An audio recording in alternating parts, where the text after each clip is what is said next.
فأنا ناصح لإخواني بالصدع بالحق تبيض وجوههم. السكوت في مسألة الحزبية يضرها، فاصدع بما تؤمر وأعرض عن المشركين. سلامي على دماج ورجالها والشيخ يحيى ودار العلم يا سعد بانيها. الحمد لله الذي أرسل رسوله بالهدى ودين الحق ليظهره على الدين كله وكفى بالله شهيدا. أشهد أن لا إله إلا الله وحده لا شريك له إقرارا به وتوحيدا، وأشهد أن محمدا عبده ورسوله صلى الله عليه وعلى آله وسلم تسليما مزيدا لا نبي بعده. Ikhwani fid din, a'azzani wa a'azzakumullahu jami'an wa barakallahu fikum. Sebelum kita melanjutkan bacaan berikutnya terhadap kitab Adab Akhlaq Talibil Ilmi, seperti biasanya hadis yang terakhir kita baca distorkan terlebih dahulu. Barakallahu fikum, tafaddalu.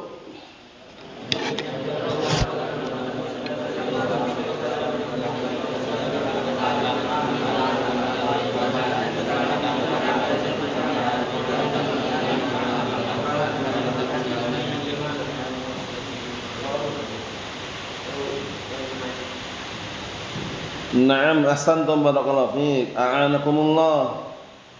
Kita lanjutkan pelajaran berikutnya atau pembahasan berikutnya, disimak baik-baik halaman 22 itu. Qala al-muallifu asbahullah ta'allumut tauhid wal aqidah. Termasuk adab seorang pencari ilmu ketika talaqi, yaitu menjemput atau mencari ilmu, maka hendaknya dia ta'allumul tauhid wal aqidah, mempelajari tauhid dan akidah. Kalau kemarin itu kaitannya masalah tadarruj, bertahap dalam belajar. Kalau sekarang dijelaskan tambah rinci lagi, yaitu mempelajari tauhid dan akidah. Karena ini pondasi pokok inti daripada agama Islam ini, diantaranya apa? Tauhid ini. Rukun Islam yang 5, yang pertama apa? Tauhid. Ya kan? Bermodalkan dia mengucapkan la ilaha illallah, secara zahirnya sudah apa? Terlindungi darah dan hartanya. Makanya waktu itu ketika ada orang barakallahu fi mengucapkan la ilaha illallah dalam peperangan ini, langsung dibunuh oleh Usamah bin Zaid radhiyallahu anhu. Akhirnya Rasulullah SAW marah mengatakan, "Ya Usamah, aqataltahu ba'da an qala la ilaha illallah?" Wahai Usamah, apakah engkau membunuh dia padahal dia sudah mengucapkan la ilaha illallah? Akhirnya Usamah bin Zaid mengatakan, "Ya Rasulullah, sesungguhnya dia itu mengucapkan karena takut hartanya, karena takut dibunuh." Akhirnya Rasulullah SAW mengatakan, "Apakah engkau telah membelah dadanya sehingga tahu isi hatinya?" Maksudnya bagaimana? Maksudnya menghukumi sesuatu sesuai dengan zahirnya. Waktu itu di saat perang terjadi, orang kafir tersebut mengucapkan la ilaha illallah, zahirnya dengan ucapan tersebut langsung diamankan dia. Karena apa? Kalimat tauhid. Jadi kalimat tauhid itu kalimat yang luar biasa. Antum lihat kisah orang yang disodorkan di hadapannya 99 catatan kejelekan. Bukan kecil loh ya, 99 catatan kejelekan. Masing-masing catatan sejauh mata memandang. Pasrah sudah. Kemudian ditanya oleh Allah Subhanahu wa taala, "Apakah kamu punya alasan? Punya udzur? Apakah kamu punya kebaikan?" Kata orang tadi, "La, tidak ada." Ternyata kata Allah Subhanahu wa taala, "Bahkan kamu punya kebaikan." Didatangkan bitaqah, kartu yang bertuliskan apa? La ilaha illallah.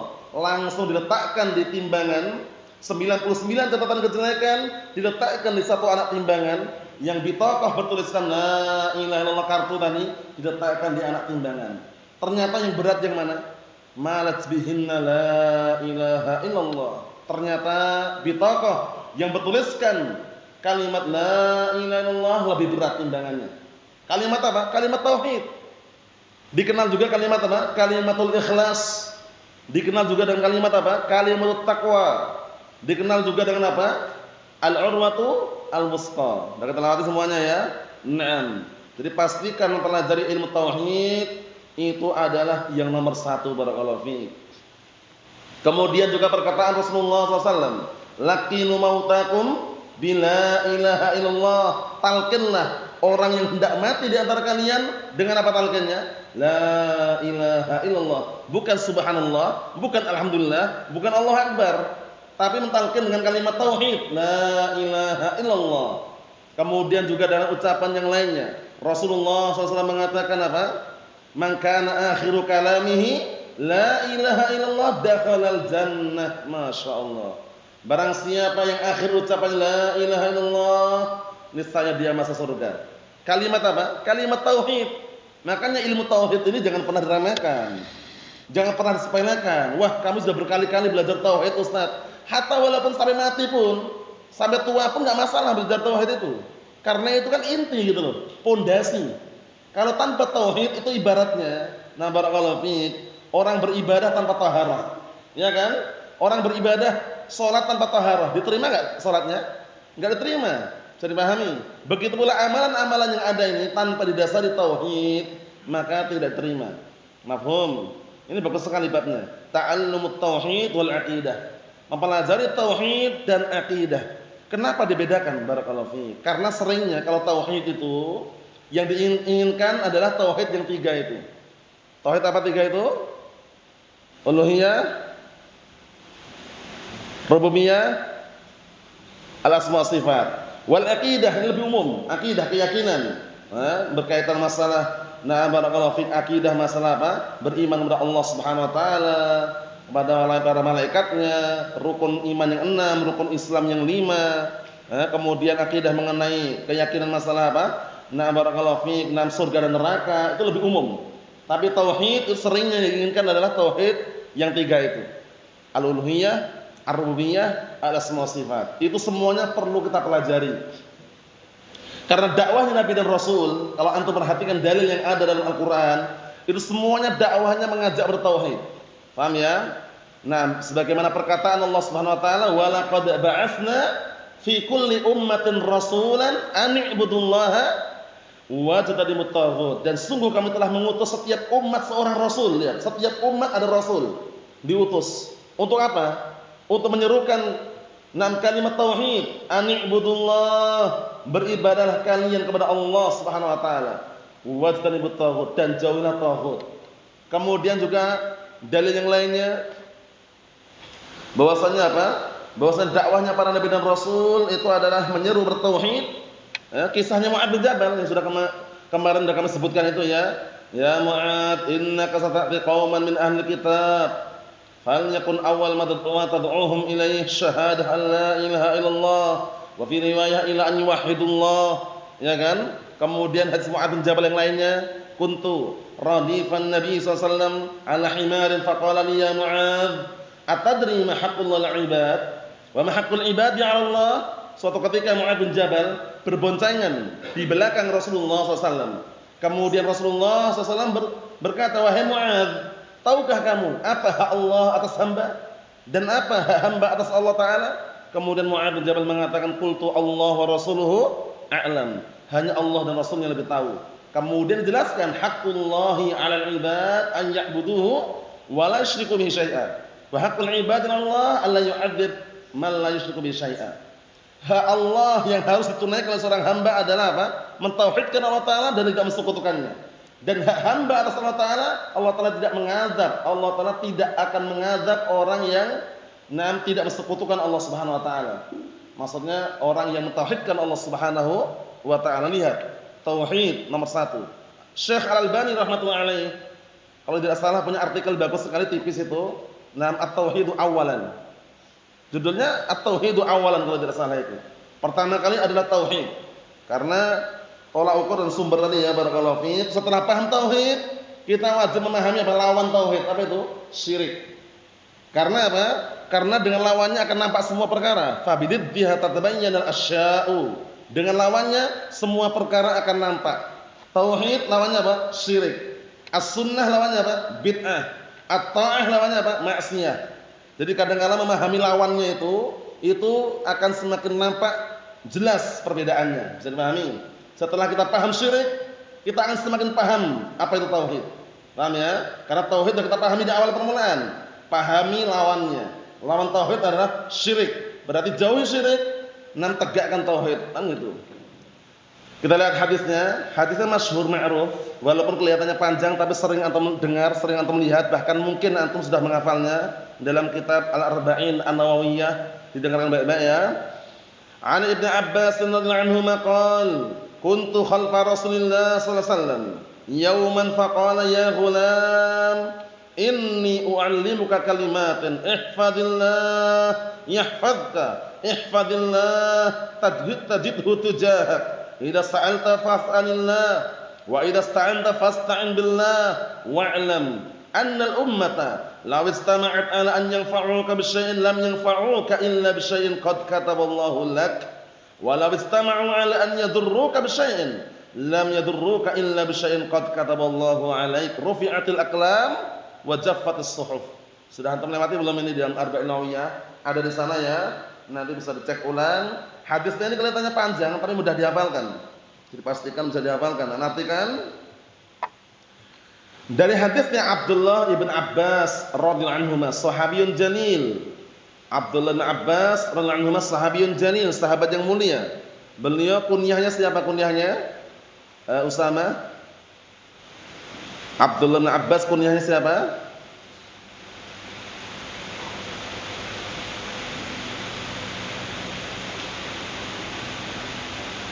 Ayo.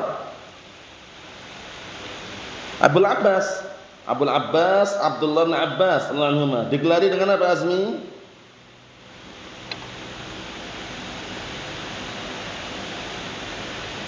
Apa? Digelari dengan apa gelarnya? Beliau dalam usia yang masih muda belia sudah menjadi penafsir para sahabat. Kemudian juga menjadi orang yang pandai dalam menafsirkan Al-Qur'an. Mufassirus sahabah, gelar yang lainnya apa?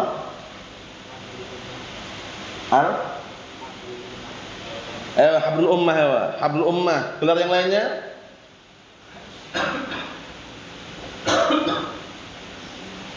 Turjumanul Quran. Itu gelar semuanya. Turjumanul Quran, mufassirus sahabah, hablul ummah. Makanya dalam pantun itu sebutkan kan, wal muksiruna fi riwayatil athar Abu Hurairah yali Ibnu Umar wa Anas wal habru. Wal habru siapa al habru ini? Abdullah bin Abbas radhiyallahu anhu. Mafhum? Wa Anas wal habru kal Khudri wa Jabirun wa zawjatun Nabi. Naam. Kita lanjutkan lagi. Qala beliau berkata, dahulu aku berboncengan bersama Rasulullah SAW, berada di belakang Rasulullah, bonceng maksudnya. Rasulullah depan, beliau di belakangnya. Yauman pada suatu hari, faqal ya ghulam inni u'allimuka kalimatin masyaallah. Wahai seorang anak, sesungguhnya aku akan mengajarkan kepadamu beberapa kalimat. Beberapa kalimat. Ini menunjukkan bahwasanya mengajari seorang anak itu jangan nunggu dewasa dulu. Ngajarkan kebaikan untuk mereka sejak dini.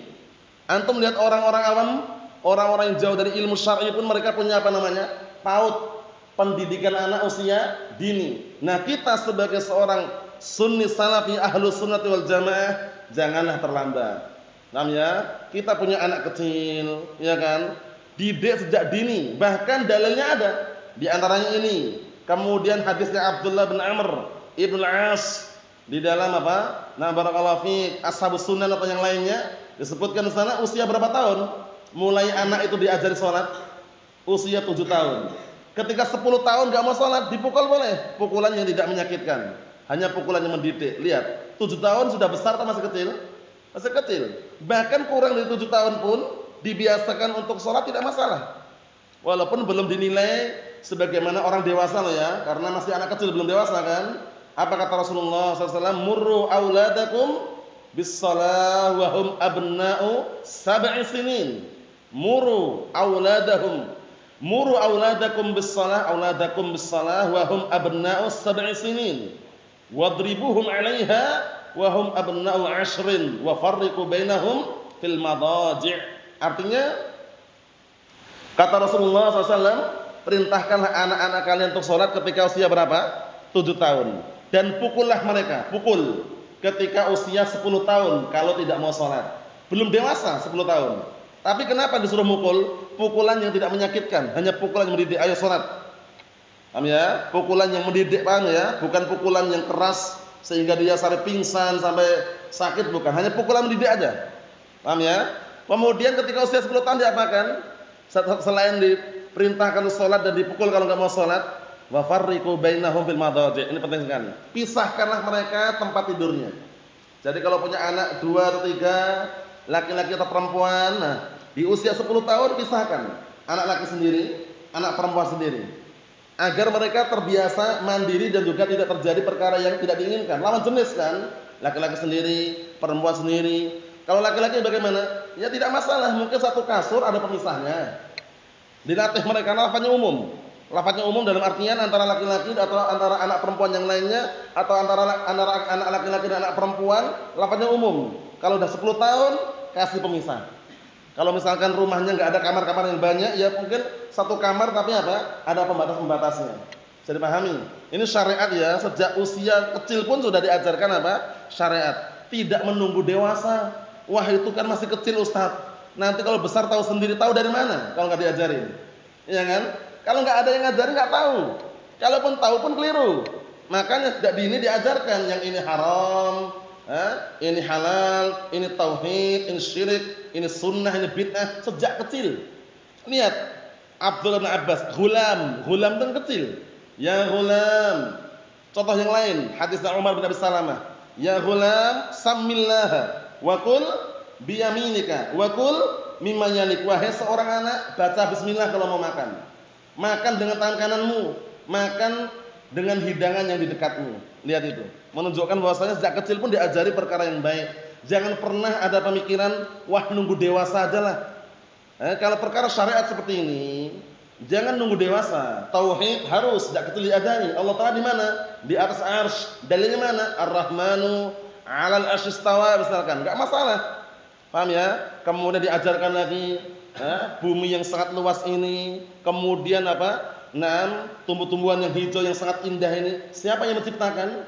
Biar dia paham. Dia nanti akan jawab, mungkin yang lainnya kita luruskan. Yang menciptakan adalah Allah. Tauhid. Ya kan? Nah, kemudian ketika sholat menghadap siapa? Menghadap bapak atau ibu? Allah. Itu caranya, diajarkan. Tauhid.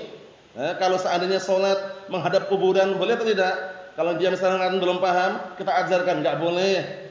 Biar dia tak paham tauhid sejak dini. Kita lihat lagi.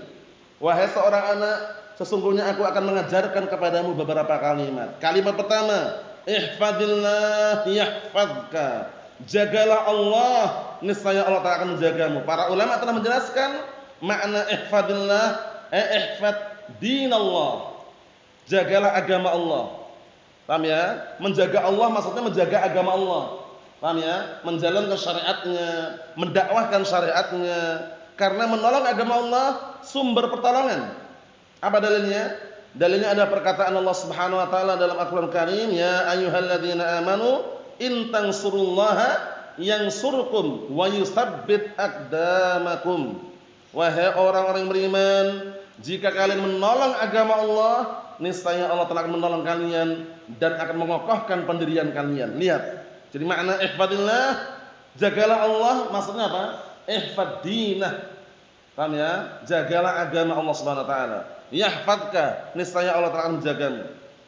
Yang kedua, ihfadillah tajidhu tujahak, masyaallah. Jagalah Allah, jagalah agama Allah Subhanahu wa taala dengan mengajarkan, mendakwahkan, berpegang teguh terhadapnya, niscaya engkau akan mendapatkan Allah Ta'ala di hadapanmu. Paham ya? Para ulama telah menjelaskan adalah apa? Pertolongan Allah Ta'ala dan penjagaannya akan senantiasa kita dapatkan manakala kita menjaga dan juga menolong agama siapa? Allah Subhanahu wa taala. Karena pertolongan yang mutlak itu bukan milik pemimpin, bukan pemilik penguasa yang ada di dunia ini, tapi pertolongan mutlak milik siapa? Allah Subhanahu wa taala. Sebagaimana perkataan Allah Subhanahu wa taala, "Wa man nasru illa min indillah." Tidaklah ada pertolongan kecuali muncul dari sisi Allah Subhanahu wa taala. Kemudian dalam ayat yang lainnya, "Iyansurkumullah fala ghaliba lakum wa iyakhdzulukum faman dzalladzi yansurukum min ba'dih." Ya kan?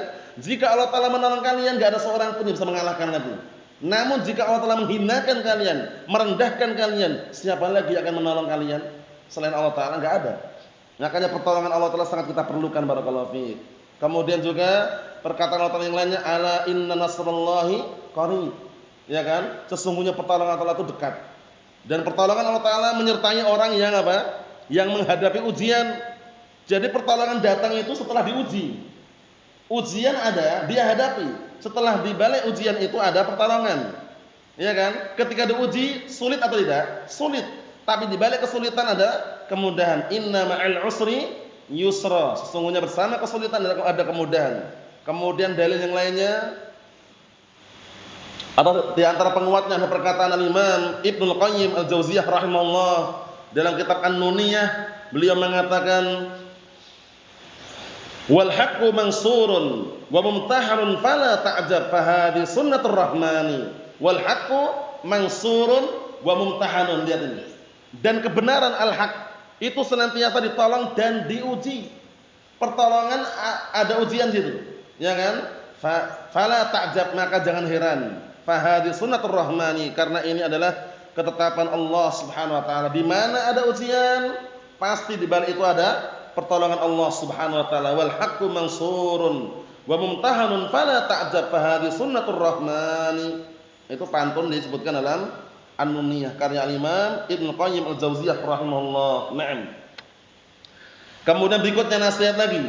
Idza sa'alta fas'alillah, apabila engkau minta kepada Allah. Menggantungkan rezeki ekonomi hanya kepada Allah Ta'ala. Ingat-ingat, jangan pernah menggantungkan ekonomi rezeki kita kepada manusia. Manusia ini semuanya nanti akan mati. Bos-bos kita, petinggi-petinggi yang ada di antara kita manusia ini semuanya akan mati.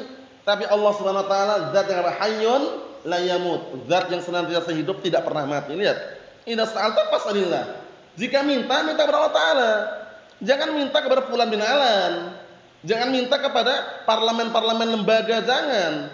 Jangan mengandalkan rezeki kepada organisasi-organisasi, jangan. Paham ya? Tapi kalau ingin minta kepada Allah Subhanahu wa taala, karena minta-minta kepada manusia, barakallahu fiik. Sebutkan para ulama di antara Syekh Abdul Aziz Ibn Abdullah bin Baz rahimatullah alaih, minta-minta di sini minta harta, mal.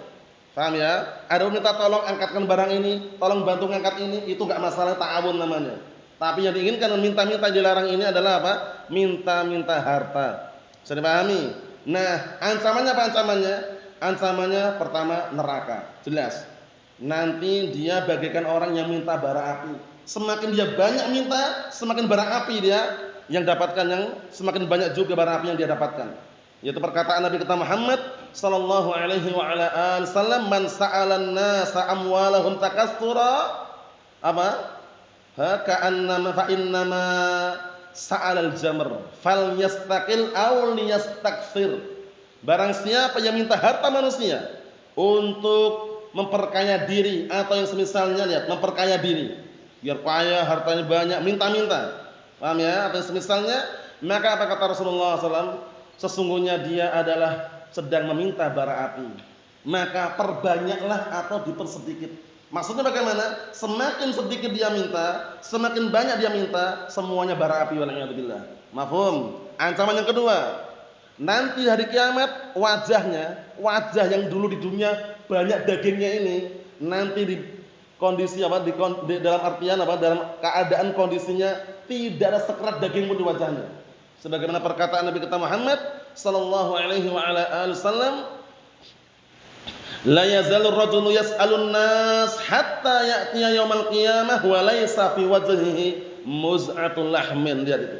Senantiasa ada orang yang suka minta-minta kepada manusia, minta-minta harta manusia, hingga nanti dari kiamat didatangkan dalam kondisi tidak ada sekerat daging pun. Ngeri atau tidak? Ngeri, tidak ada sekerat daging pun, bayangkan itu. Makanya ini jelas sekali ini. Sejak kecil sudah diajarkan jangan suka minta-minta. Idza sa'alta fas'alillah. Apabila engkau minta kepada Allah Ta'ala.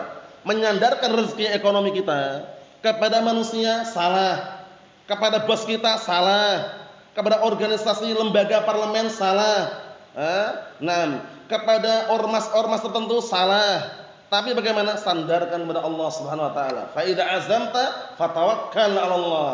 Apabila engkau sudah bertekad bulat, maka tawakallah kepada Allah Subhanahu wa taala. Nasihat berikutnya, wa idza sta'anta fasta'in billah. Masyaallah. Dan apabila engkau minta tolonglah kepada Allah Subhanahu wa taala. Pertolongan Allah taala sangat kita perlukan dalam kehidupan kita sehari-hari. Tanpa pertolongan Allah taala kita tidak bisa apa-apa. Makanya orang dalam mencari ilmu pun masih diajarkan agar minta pertolongan kepada siapa? Allah Subhanahu wa taala. Ihris 'ala ma yanfa'uka wasta'in billah wala ta'jiz.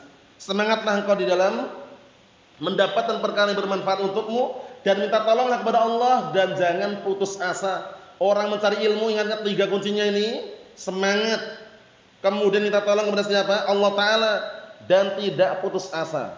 Paham ya? Ini kunci yang sangat berharga agar orang bisa mendapatkan ilmu yang dia inginkan dari ilmu syar'i yang ada ini. Kita lihat nasihat berikutnya.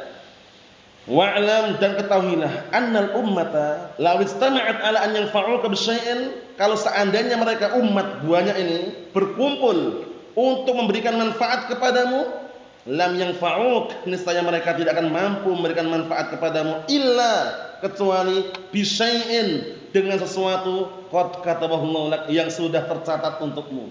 Lihat, walaupun manusia sebanyak itu berkumpul ingin memberikan manfaat kepada kita, tidak akan mampu.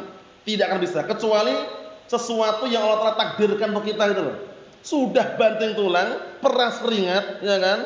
Untuk mendapatkan target yang kita inginkan, yang enggak dapat juga kecuali sesuatu yang ditakdirkan itu loh. Ya kan? Nah, menunjukkan bahwasanya harus kita yakini takdir Allah taala. Paham ya? Baik buruknya kita yakini bahwasanya itu adalah apa? Nah, ada hikmah di balik takdir tersebut. Kita lihat sebaliknya. Walau istama'u ala an yadurruka bisyai'in lam yadurruka illa bisyai'in qad katabahu Allahu 'alaik. Masyaallah.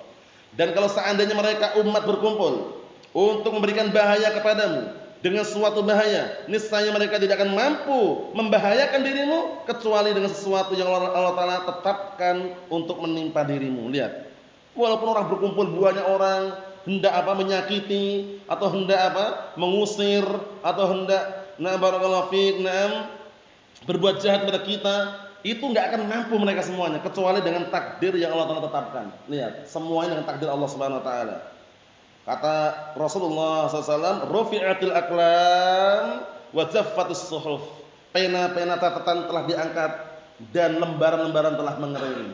Maksudnya apa? Semua ini sudah tercatat dalam Lauhil Mahfuz. Innallaha qad kataba maqadiral khalaiq qabla an yakhluqas samawati wal ardi khamsina alfasanah. Sesungguhnya Allah Taala telah mencatat semua takdir makhluknya dengan dengan jarak 50.000 tahun sebelum menciptakan langit dan bumi. Dalam riwayat yang lainnya hadis Ubadah bin Samit radhiyallahu anhu, awwal ma khalaqallahu al-qalam faqala lahu uktub, faqala al-qalam wa ma aktub, qala uktub ma huwa kainun ila yaumil qiyamah. Ketika Allah telah pertama kali menciptakan pena, Allah telah berkata, tulislah. Kata pena tadi, apa yang harus aku tulis? Kemudian Allah telah mengatakan, tulislah semua tragedi kejadian yang akan terjadi sampai hari kiamat. Jadi semuanya tragedi kejadian sudah tercatat semuanya. Baik yang sudah kita lalui atau yang belum kita lalui. Rezeki kita untuk besok ini sudah tercatat belum kira-kira? Sudah, cuman kita belum melalui. Ya kan? Rezeki yang kemarin jelas. Untuk yang besok ini loh, besok atau pekan yang akan datang atau setahun yang akan datang kalau kita masih hidup misalkan, tercatat belum? Tercatat. Kalaupun didahului ajal, belum sampai sepekan yang akan datang sudah mati, itu sudah tercatat juga. Paham ya? Makanya yang namanya takdir itu barakallahu fiik, itu semua sudah tercatat rapi dalam Lauhul Mahfuz.